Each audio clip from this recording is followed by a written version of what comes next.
प्रेमात प्रियकराने धोका दिल्याने तरुणीने घराच्या गच्चीवरून उडी मारून आत्महत्या केली।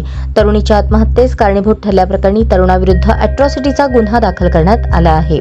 सावली उमाजी दिंडोरे वय 19 राहणार कृष्णा कॉलनी जुळे सोलापूर असे आत्महत्या केलेल्या तरुणीचे नाव आहे। याबाबत उमाजी दगडू दिंडोरे वय 46 यांनी दिलेल्या फिर्यादीवरून दिनेश शंकर सिंग राहणार परदेशी कमलानगर सोलापूर यांच्या विरुद्ध गुन्हा दाखल करण्यात आला आहे। दिनेश हा एक कॉलेजमध्ये लायब्ररियन म्हणून काम करतो। त्याने सावली हीच डिसेंबर 2024 पासून लग्नाचे आमिष दाखवून तिच्यासोबत प्रेम संबंध ठेवले, परंतु दिनेश याने सावली हीच धोका दिला आणि दुसऱ्या मुलीबरोबर प्रेम संबंध करून तिच्याशी लग्न करण्याचे ठरवले। त्याबाबत सावलीने दिनेश यास विचारणा केली असता त्याने तिला शिवीगाळ करून यापुढे मला जर फोन केलास तर बघ, माझ्या घरी आलीस तर बघ असे म्हणून धमकी दिली।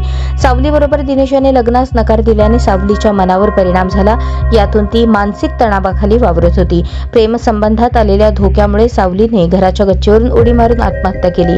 सावलीच्या आत्महत्येस दिनेश परदेशी हाच कारणीभूत असल्याप्रकरणी तसेच अॅट्रॉसिटी कायद्यानुसार विजापूर नाका पोलीस ठाण्यात गुन्हा दाखल करण्यात आला आहे। सहाय्यक पोलीस आयुक्त सुधीर खिरडकर अधिक तपास करत आहेत।